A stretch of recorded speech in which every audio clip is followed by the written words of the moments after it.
Vamos lá, meus irmãos, vamos lá. Continuando aqui, nosso 9º dia de aula de História Eclesiástica 1, é o segundo bloco. Hoje é o nosso último dia de aula.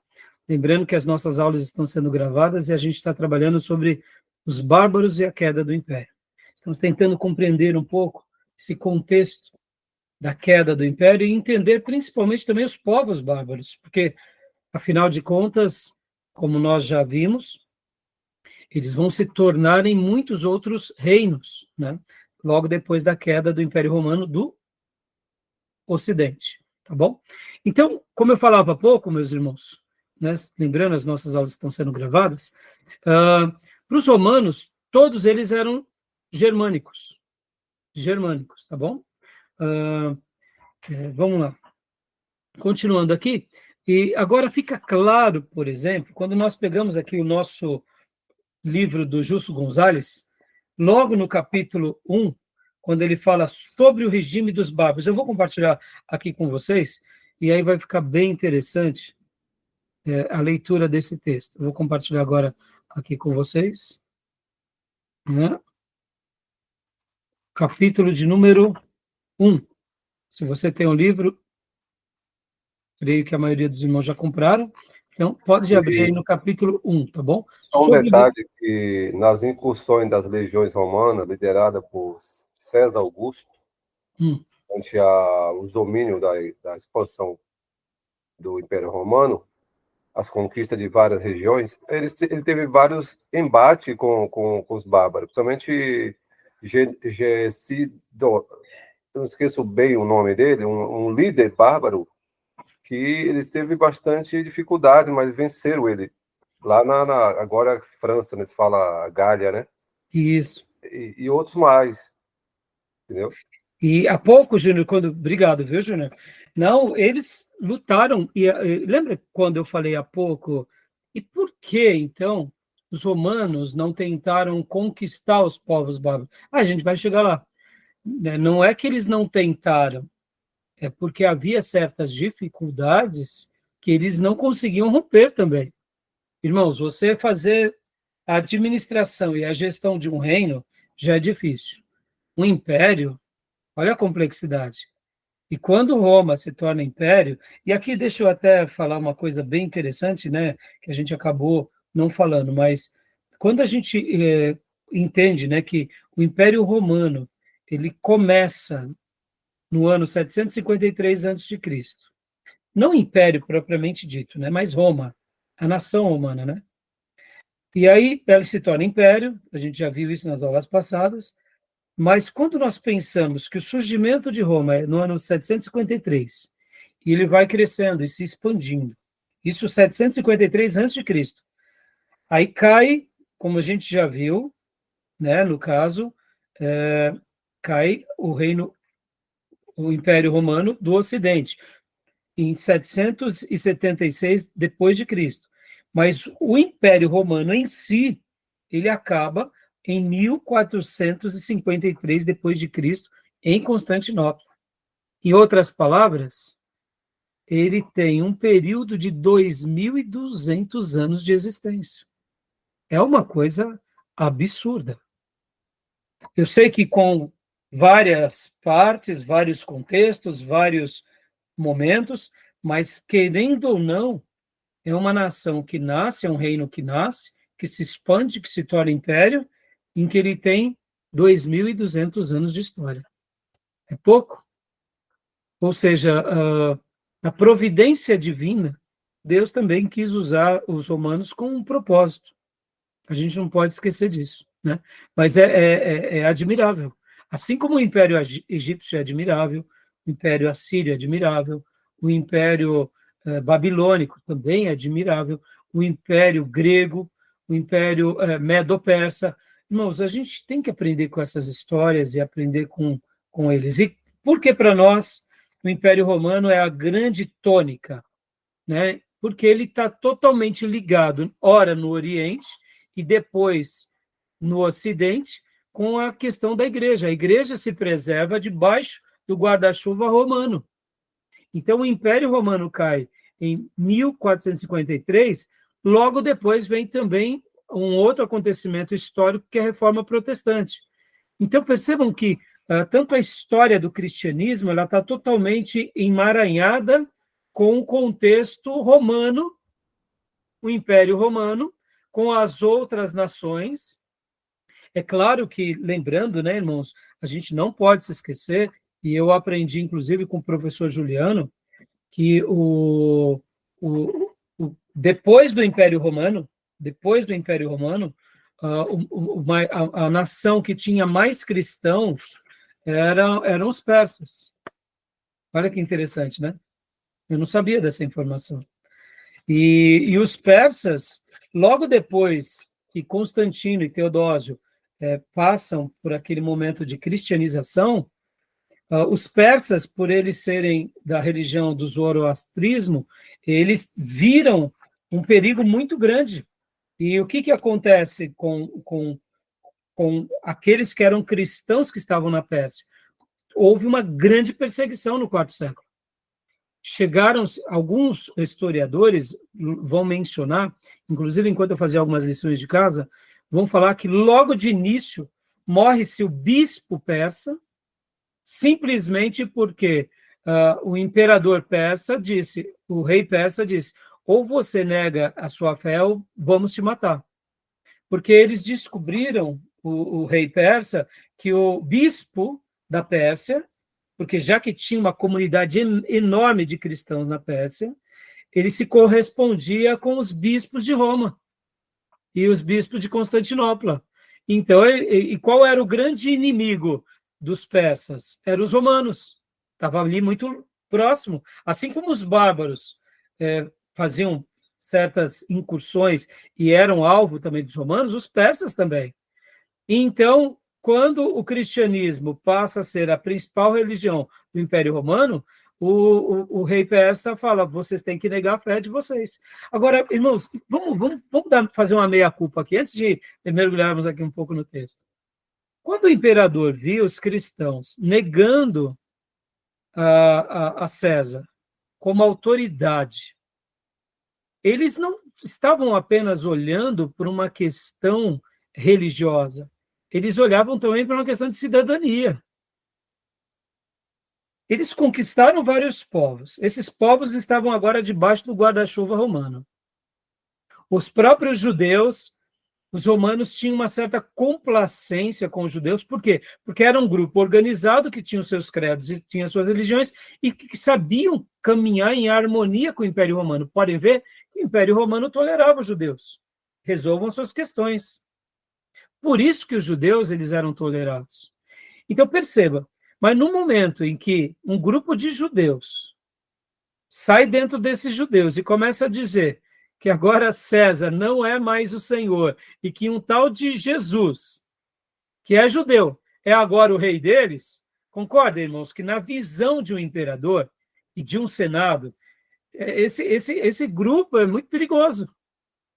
Porque se eles já tinham problemas internos, no momento em que tem um grupo interno que está dizendo agora que eles estão aclamando o novo rei, isso era uma ameaça ao império. Isso não era somente aos romanos, irmãos. Isso também era para os outros povos, como eu mencionei, aos persas. Então, segundo alguns registros, vão dizer que 16 mil persas morrem logo de cara por causa desse edito real, dizendo que eles precisavam negar a fé deles. E o bispo, que era o líder da igreja da Pérsia, ele não nega e ele morre junto com outros cristãos.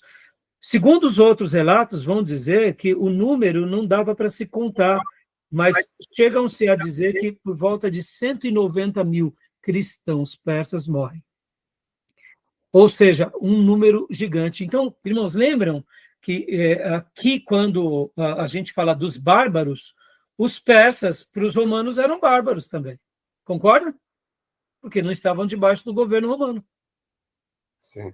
Né? Então, mas só que dentro dos bárbaros, muitos bárbaros já tinham sido alcançados.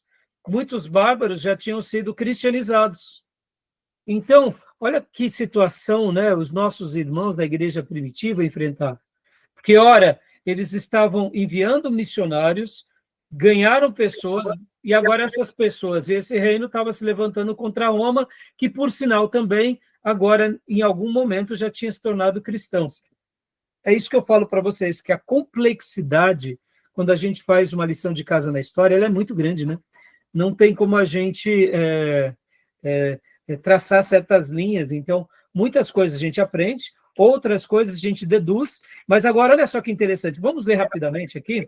Maísa, leia para nós, filha, as primeiras linhas aqui, porque agora vai ficar claro a dificuldade do Império Romano de conquistar os bárbaros.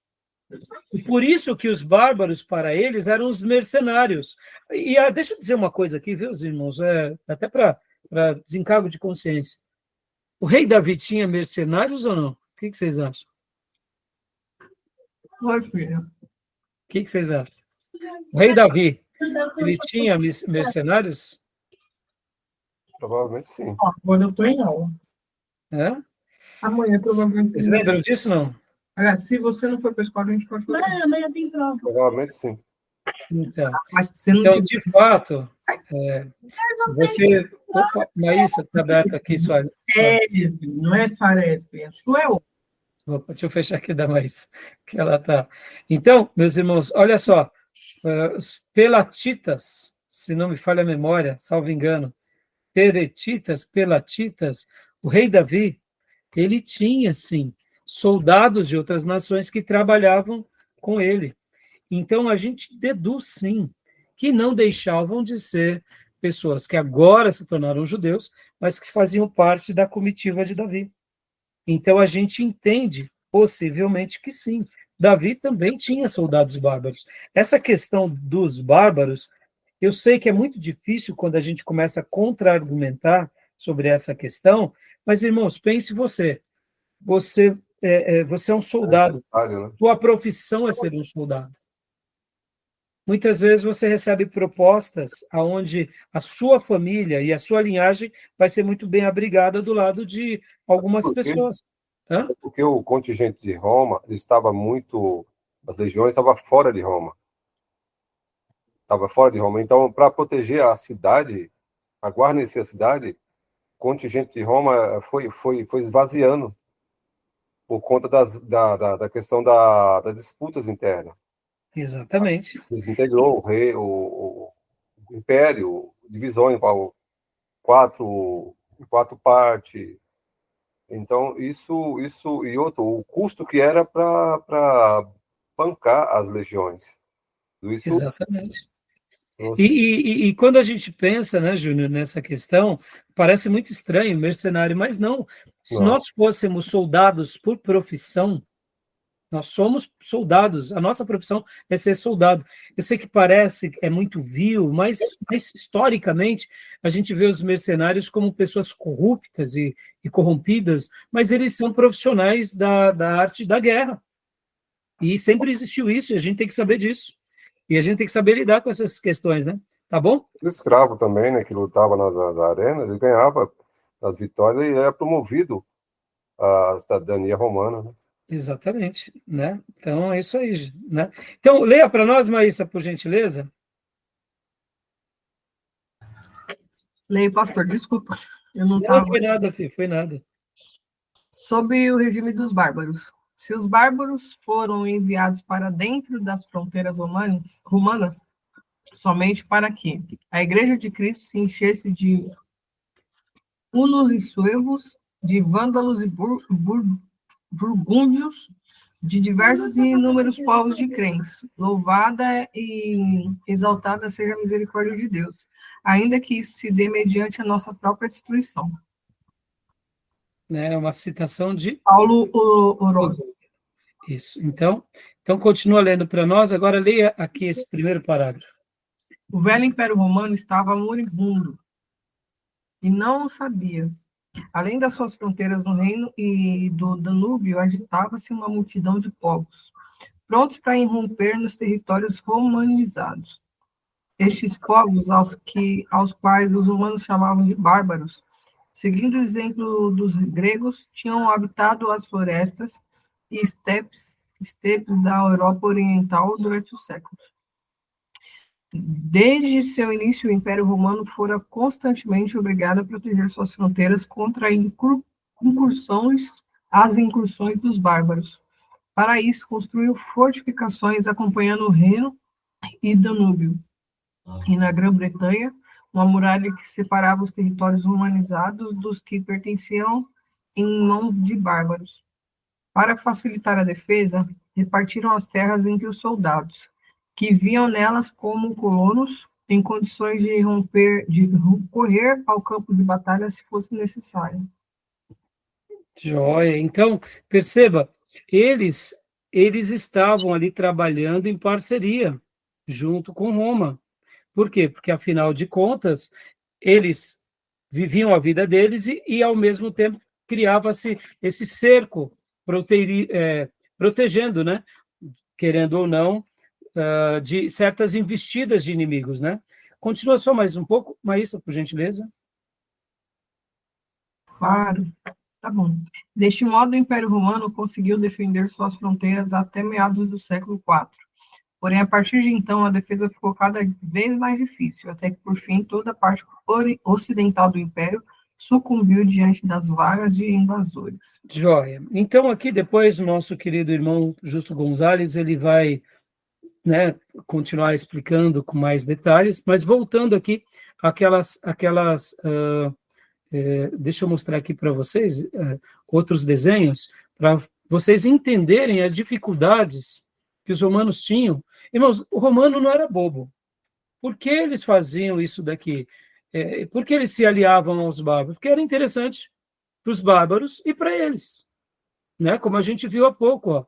Para facilitar a defesa, repartiam as terras entre os soldados, que viviam nelas como colonos, em condições de correr ao campo de batalha se fosse necessário. Ou seja, era uma troca.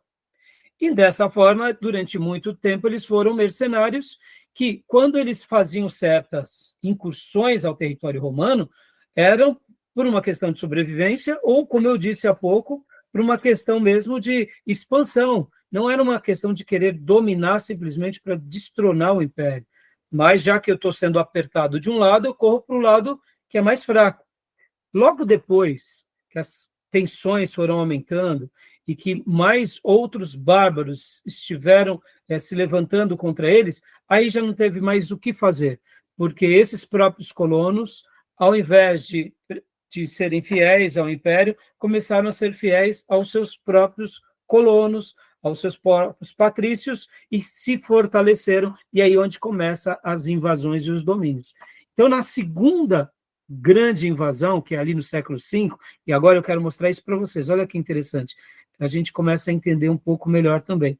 Lembra, os romanos, irmãos, eles eram geniais nas batalhas como? Nas batalhas em campo aberto. Ó, esse desenho retrata bem as guarnições romanas, os escudos, a maneira que eles contra-atacavam, né? E por isso eles eram muito bons em campo abertos. Então, deixa eu pôr aqui um outro desenho, né, que mostra isso para vocês. Ó, como eles tinham certas defesas, né, e eles desenvolveram isso, e por isso que eles eram muito vencedores. Quando eles iam para o embate, eles prevaleciam. Só que tinha um detalhe. As regiões dos bárbaros, e esse desenho ilustra bem, né, tem umas figuras bem feias, né, e demonstrando que os bárbaros, além de tudo, né, eram mais rústicos. Eles estavam geralmente aonde? Nas florestas, nas montanhas, ou seja, os romanos, eles dominavam o campo aberto. Já essas regiões com matas, com lagos, com montanhas, com arbustos, eles não tinham como se proteger, e de contrapartida, os bárbaros, eles dominavam esse tipo de guerra. Por isso que os romanos, lembram há pouco, quando nós falamos aqui, porque eles não invadiram a Germânia? Porque eles não conseguiram, não é porque eles não... Você acha que os romanos não iam querer dominar toda essa região? Claro, irmão, se eles pudessem, eles eram expansionistas, entendeu? É a minha dedução, né? Então, voltando aqui, olha que interessante. Uma outra coisa também, nessa segunda invasão bárbara, que foi a mais agressiva, eles eram equestres, Ou seja, eles dominavam muito o quê? O exército com os seus cavalos, os bárbaros. Dessa forma, eles, quando eles realmente começam a fazer as suas invasões e as suas incursões, e aqui me faz lembrar muito, irmãos, o Império Mongol, né? Os próprios árabes também, né? Os exércitos que tinham uma cavalaria muito forte e muito preparada, naturalmente, eles acabavam tendo um destaque maior, mesmo que aquele exército tivesse, né, certas estratégias, porque uma coisa é você lutar dentro dos seus limites e outra coisa é você ter um cavalo treinado, habilidosíssimo para poder fazer as suas investidas.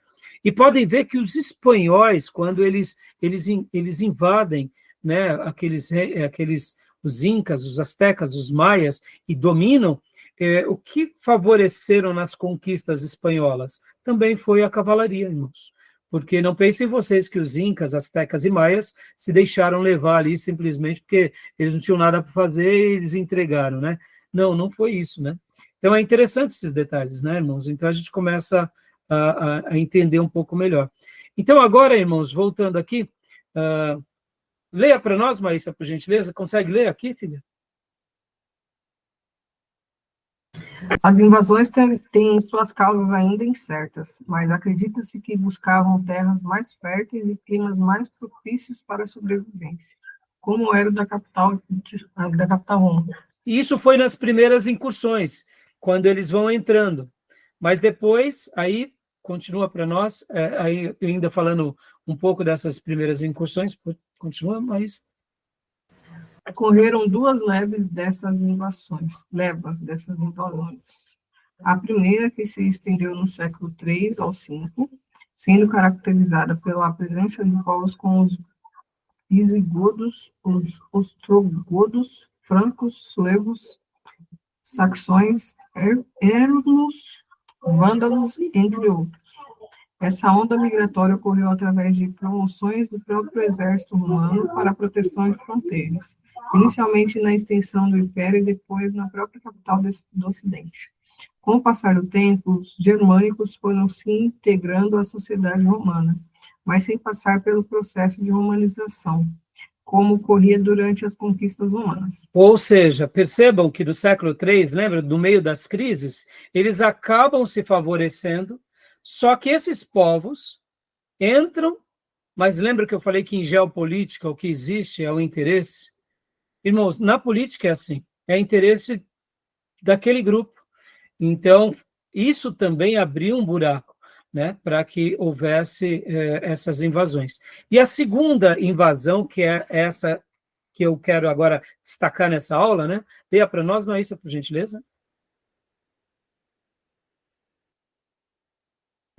A segunda leva ocorreu no século V, pois haviam também guerras entre os próprios povos bárbaros, e assim, os hunos, povos nômades, guerreiros equestres, liderados por Átila, que habitavam por boa parte do leste europeu até a Ásia, se tornaram grandes inimigos de outros povos, como os visigodos, suevos, érulos, ostrógodos, francos, e tiveram como medida de defesa penetrar nas dependências do Império, migrando até o mar Mediterrâneo. Essas atitudes se caracterizaram como mais violentas, pois tomavam e saqueavam vilas e seus caminhos. E aqui fica muito claro esses desenhos há poucos. Aqui é a foto de Átila, esse que foi citado. E aqui fica muito mais claro esses slides aqui, meus irmãos. Percebam? Então, no primeiro momento, quando os bárbaros eles já começam a ter dificuldades com Roma, é uma questão de sobrevivência, é uma questão de expansão, ora domínio, aproveitando as oportunidades, mas depois que veio essa segunda incursão, e Átila, e eles estão querendo invadir e dominar essa região, o que eles fizeram?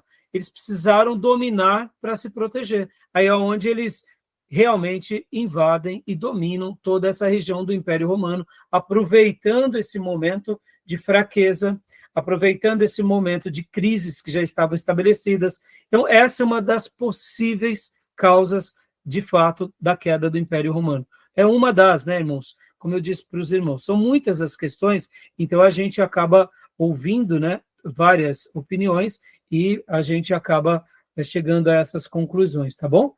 Beleza? Até aí, alguma dúvida, alguma pergunta? E aqui fica bem claro a maneira em que eles se estabelecem, porque no momento em que eles estão no meio do império, mas eles não estão como nação, então no momento em que eles destronam o imperador, eles tornam-se reinos. E olha que interessante, deixa eu até mostrar, e isso é muito interessante, irmãos, porque, vamos lá, vamos pegar aqui esse último slide aqui, eu quero até fazer uma citação, ó. No ano, leia para nós, Maísa. No ano de 476 d.C., o imperador Rômulo Augusto, que tinha ascendência de povos bárbaros, pois seu pai era o general Flávio Orestes, que havia nascido na Panônia, à margem leste do rio Danúbio, foi destronado e capturado pelos érubos, liderados pelo rei Flávio Odoacro. Assim, chegou ao fim do Império Romano do Ocidente. Por que agora, olha uma pergunta bem curiosa, por que agora, então, com Flávio Odoacro, ele não se torna o novo imperador? Já que ele destrona o imperador de Roma, por que ele não se torna imperador? O que vocês acham?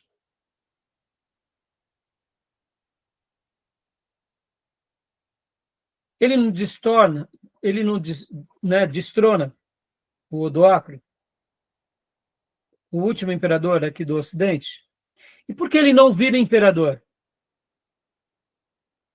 Lembra que eu disse há pouco que aqui viraram vários reinos divididos, multifacetados?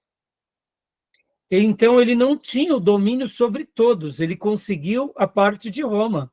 Os vândalos estavam aqui no norte da África, os visigodos, onde hoje é a Espanha. Entenderam, irmãos? Então percebam, esse é o motivo.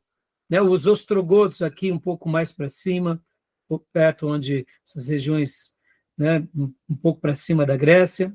Então, notem, ele se torna rei dessa região, assim como houve muitos outros reis e reinos. Então, por essa razão, eles não se unem, eles continuam divididos. Tá bom? Por isso que ele não se torna um imperador. Tudo bem até aí, meus irmãos? Tranquilo? Sim. Aqui, pode falar.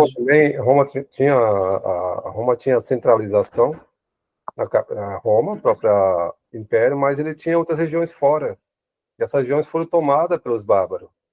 Roma não teve mais nenhuma incursão, não houve investimento nenhum. Aquelas regiões que foram conquistadas pelas legiões romanas, eles dominaram por um certo tempo e ficou naquele marasmo. E houve um fortalecimento dos bárbaros, onde tomaram. Eles já estavam com seus problemas. A questão da divisão entre Oriente e Ocidente, já a gente vai entrar, irmãos.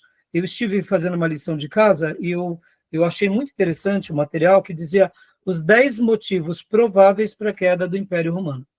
Claro, então percebam, hoje eu fiz questão de estudar um pouco aqui com vocês os bárbaros, para a gente entender um pouco esse momento da história, porque, de certa forma, já, o cristianismo já tinha chegado também aos bárbaros, e agora está tendo guerras, muitas vezes, de cristãos romanos e de cristãos vândalos, por exemplo.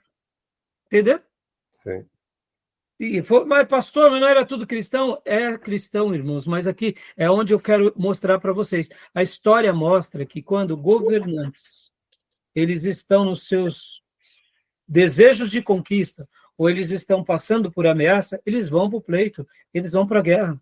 E muitas vezes, quem vai para essa guerra são os soldados, e ora até muitos cristãos. E já, quando a gente for falar, inclusive, dos motivos da queda, querendo ou não, vários valores marciais fizeram com que muitos cristãos não fossem para o campo de batalha, porque alguns cristãos, negando-se a ir batalhar, porque já tinham se convertido, eles faziam amputação, por exemplo, da mão, simplesmente para não ir para o campo de batalha.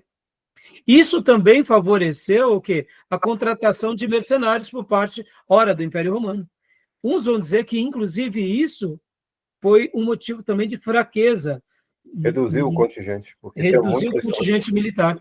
Agora, é claro, eles já estavam passando por outros motivos, né? Agora, continuando falando assim mais um pouco sobre os romanos, os bárbaros, irmãos. Qual era a religião dos bárbaros? Na sua grande maioria, eles eram politeístas. Eles adoravam a natureza. E eles tinham ali os seus deuses, né? Então, de uma forma geral, os bárbaros, eles não eram monoteístas, eles eram politeístas, né? E então, muitos daqueles deuses dos vikings, etc. e tal, seria mais ou menos isso, só para vocês terem uma noção.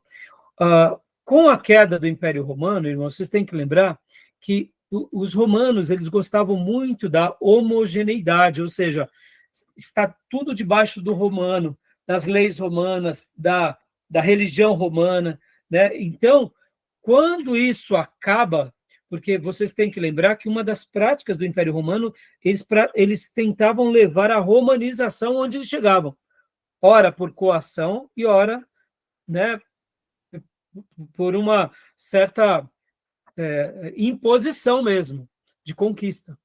Tá bom, meus irmãos? Beleza? Tudo bem até aí? Tranquilo? Alguma dúvida? Alguma pergunta?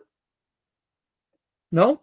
Então, antes de irmos para os 10 motivos da queda do Império, vamos ler aqui mais um material da professora Márcia Zona, que eu achei muito enriquecedor, que é um suprassumo de tudo que a gente estudou até agora.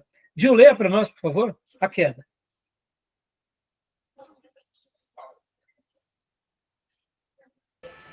Leio sim, pastor. A queda. O Império Romano do Ocidente teve como uma das suas principais causas de sua queda as invasões bárbaras que foram protagonizadas pelos povos germânicos, que habitavam a região a noroeste das fronteiras do Império. Ao lado da decadência da economia escravista e da desestruturação militar, as invasões bárbaras foram apontadas por historiadores como um dos principais processos que levaram ao fim do maior império da antiguidade, em 1476 d.C. Perceba que a professora Márcia e muitos outros historiadores, eles sempre dão causas prováveis. Irmãos, avaliar a história tem hora que é um pouco fácil, quando você vê, por exemplo, a queda de uma Babilônia, a queda de uma Média e Pérsia, mas muitas outras ocasiões são mais complexos, né? Porque Roma, ele tinha sido bem sedimentado, mas ao mesmo tempo, não, como hoje, irmãos, falarmos de quem será o grande império no próximo milênio. Segundo os especialistas, nós estamos no milênio asiático. Segundo os especialistas, todos os especialistas, ou a grande parte, dizem que o próximo milênio haverá um domínio da Ásia sobre o mundo, principalmente da China. E quando a gente fala Ásia, a gente tem que lembrar que tem, né, naquela região da Ásia, temos a Índia, temos a própria Rússia, ou seja, percebam como é difícil, né, quando a gente fala. Mas eu sei que isso ainda é longe, e muitas coisas podem acontecer, e isso a gente não tem o controle, mas são estimativas, né? Professor Roque, né, ele inclusive cita muito um autor, que ele fala muito sobre essa questão da parte ali onde é a Rússia, a Europa. Você pode pegar o mapa mundi, né? Inclusive, já eu vou abrir para vocês o mapa mundi. Há uma frase célebre de um grande estudioso dessa área de geopolítica, que ele diz que quem domina o platô central domina o mundo. Porque quando você pega aquela região ali do leste europeu, a Rússia, e depois você chega na China, quem domina aquilo domina o mundo. E quando a gente olha para a história, a gente vê que os impérios que mais se consolidam há uma disputa muito grande naquele território. Por exemplo, por que os Estados Unidos se consolidou como um grande império? Podem ver que os Estados Unidos ele faz frente na parte norte com o Canadá, ele tem as suas divisas de terra com o Canadá, a parte sul com o México, mas lateralmente os Estados Unidos ele é banhado de mar a mar. De mar a mar. Ou seja, por que os Estados Unidos ele ganhou essa força mundial, principalmente depois da industrialização? Porque depois com o advento das navegações, e principalmente desse novo formato de navegações, você nota como é importante um país ele ter acesso ao mar. Porque muitos países no centro da África, eles acabam sendo dominados, porque eles não têm acesso ao mar. Então, eles estão rodeados por terra. Então, na geopolítica, cada detalhe importa. Porque a China ela tem investido atualmente no mundo fazendo obras imensas, usinas hidrelétricas, pontes, linhas férreas e não sei o quê, e a China está financiando tudo isso no mundo. E isso você pode ver que em toda a Ásia e Europa eles vêm fazendo isso, porque é uma maneira de expansão. No momento que eles colocam capital, mesmo que sendo no outro país, ali é um território deles, ali é um contrato, que se aquele país quiser aquela área, vai ter que pagar não sei quantos. Percebem, irmãos, a gente que vai viver no dia a dia, o mal de cada dia, nós não notamos essa complexidade. Mas nos impérios, isso tudo, o tempo todo, eles estão de olho. Né? Acabamos de falar há pouco sobre essa questão, que nem eu mencionei aqui, sobre a questão de bárbaros que tinham domínio equestre, sobre as éguas, né? Cavalos. Ou seja, naqueles dias isso era uma tecnologia. E hoje? São jatos, são portas-aviões. Percebam que a tecnologia ela é determinante. Eu não sei se vocês já notaram, mas todos os grandes países estão enviando satélite. Só o Brasil que não. A Índia já tem satélite orbitando, né? China, Rússia, Japão, e o Brasil não tem nada. Perceba, no campo da geopolítica, a gente é uma criança, irmãos. É claro que eu estou falando aqui como brasileiro, tá? Eu não estou falando que a inteligência do nosso país é uma criança. Não é isso. A nossa inteligência, o nosso exército está de olho nisso tudo. Mas nós, brasileiros, nós não ligamos para isso. Por quê? Porque a gente não tem uma história que nem são os indianos, os próprios indianos, que disputam contra os chineses, que disputam território contra os russos. Podem ver que o próprio Putin, não, o presidente que foi eleito agora americano, o Trump, ele falava anteriormente, no seu primeiro mandato, não deixem a Rússia se unir com a China, porque eles sempre foram opositores, mas no momento que eles se tornam aliados, meus irmãos, é uma força imensa no mundo. E é legal quando a gente começa a enxergar tudo isso, mesmo como seminaristas, porque, meu irmão, isso tudo está acontecendo em tempo real na nossa vida. E é importante a gente ver. Eu, particularmente, fico vendo muitas essas movimentações geopolíticas, acordos, gosto dessas coisas, porque faz parte da nossa vida e nós, como igreja, precisaremos amanhã ter uma opinião sobre tudo isso, né? Então, a vantagem, você comparou a China, a vantagem dos Estados Unidos, que está à frente da China, que além de tecnologia, os Estados Unidos tem base em vários países, base militar. Sim, sim. E olha o perigo que a Ucrânia cometeu, o erro da Ucrânia. Todo o arsenal bélico que ele tinha, ele se desfez. A hora da guerra, o que aconteceu? Não tinha nenhum estilingue, teve que país aliado ajudá-los. Exato. Então, agora, é claro, né, irmãos, lembrando aqui que a guerra é uma tragédia, a gente tem que orar, como diz Paulo a Timóteo, levantando mãos santas para que haja paz na terra, sempre. E nós sabemos que a resposta para qualquer pessoa no planeta é Jesus Cristo. Mas, indiferente de tudo isso que cremos, a gente sabe que o mundo é mundo, as pessoas são gananciosas, são vaidosas, e a gente vai ter que lidar com tudo isso.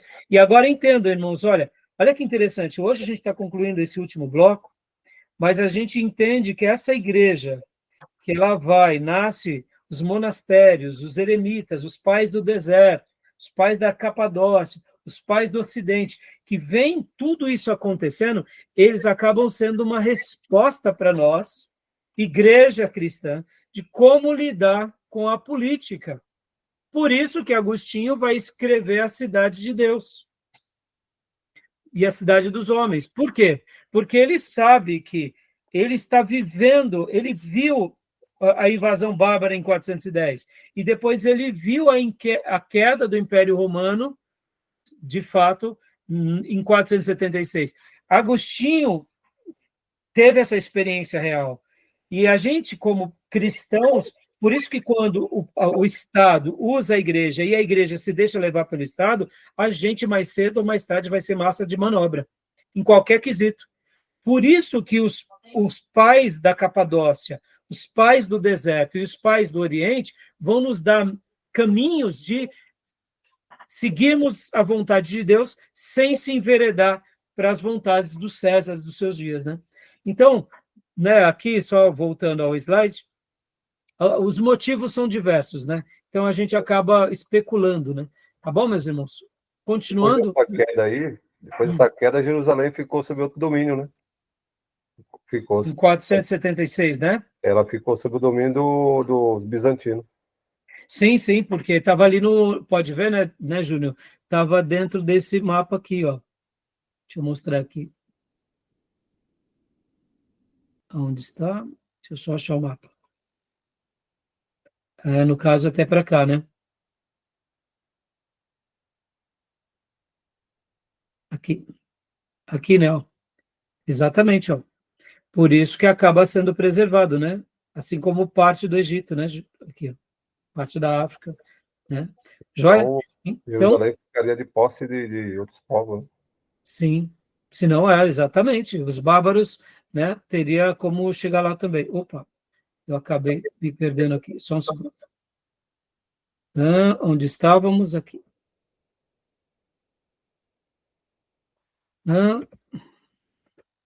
A queda, né? Leia para nós, Júnior. Agora, habitando as regiões fronteiriças.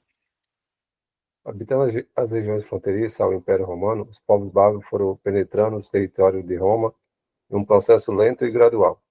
Inicialmente, dado o colapso da estrutura militar e as constantes guerras civis, os imperadores romanos realizavam acordos pelos quais os bárbaros ganharam o direito de habitar essas regiões. Em troca, eles defendiam a fronteira da invasão de outros povos. Os primeiros bárbaros incorporados ao mundo romano ficaram conhecidos como federados. Exatamente, era por isso que eu falei que eu queria mostrar algumas coisas para vocês. Ou seja, eles eram os federados, eles tinham a chancelaria de Roma. Concorda? É melhor Sim. do que ser um mercenário, né? Exatamente. Você é um federado. Você está dentro da federação. Pode ver o nosso país. Os estados brasileiros estão dentro da federação. São federados. Você está ali trabalhando em sincronia. Então, no primeiro momento, essa federalização foi boa, porque era interessante para eles. Mas no segundo momento, que eles estão tendo investidas de pessoas mais cruéis, não. Então, agora a gente precisa se resguardar. E aí eles aproveitaram a oportunidade, né?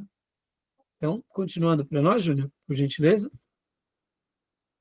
Somente no século IV e V que esse processo de invasão ganhou feições mais conflituosas, com a pressão exercida pelos tártaros mongóis e hunos, os povos bárbaros começaram a intensificar o processo de invasão do Império Romano. Entre os principais povos responsáveis pela fragmentação do Império, podemos destacar os visigodos, ostrogodos, anglo-saxões, francos, suevos e turíngios. Com a invasão dos érulos, em 476, houve a deposição do último imperador romano, Rômulo Augusto, que já tinha descendência germânica. Agora, deixa eu lembrar um episódio aqui para vocês, irmãos.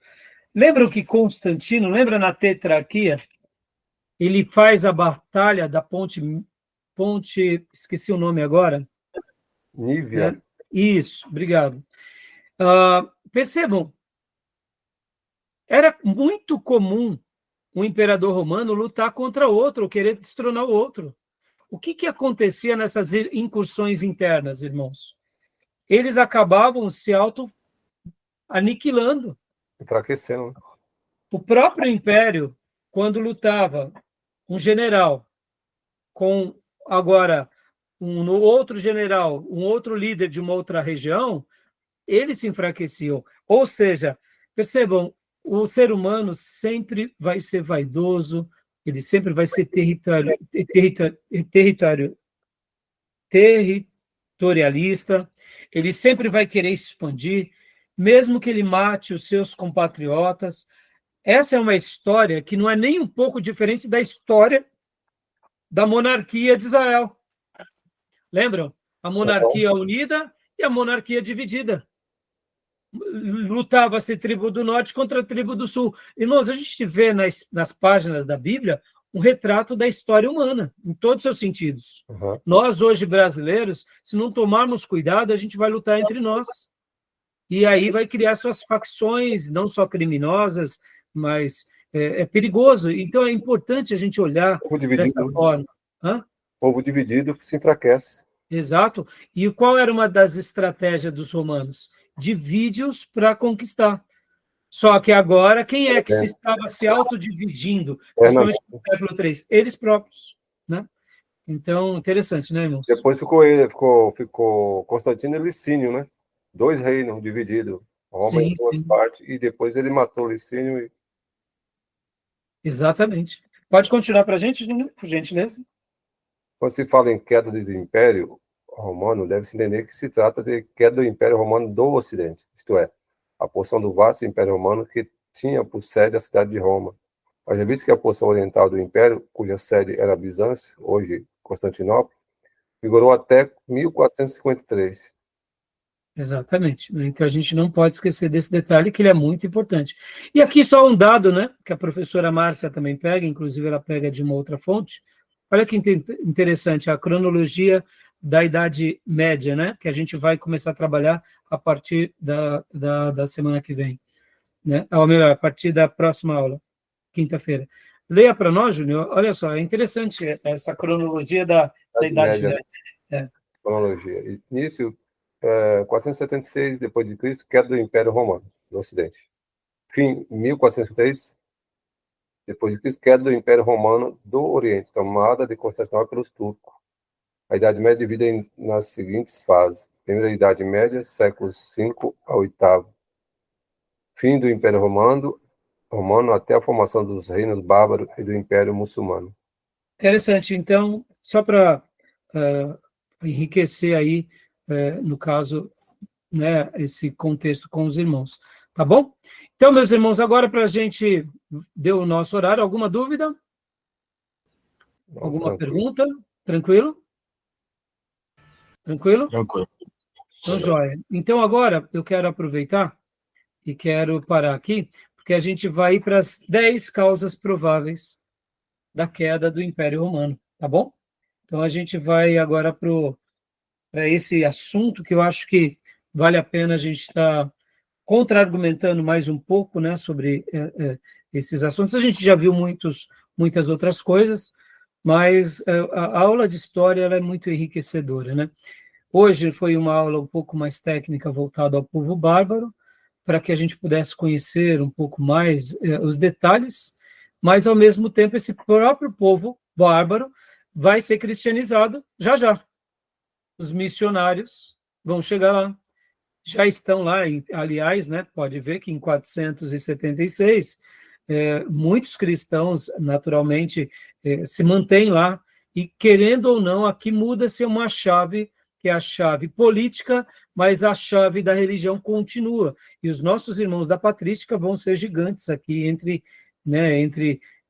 essas novas configurações do império que acaba de cair, que é o Império Romano do Ocidente, que agora surgem essas novas nações. Tá bom? E aí a gente vai para esse último bloco, e eu achei muito interessante essas 10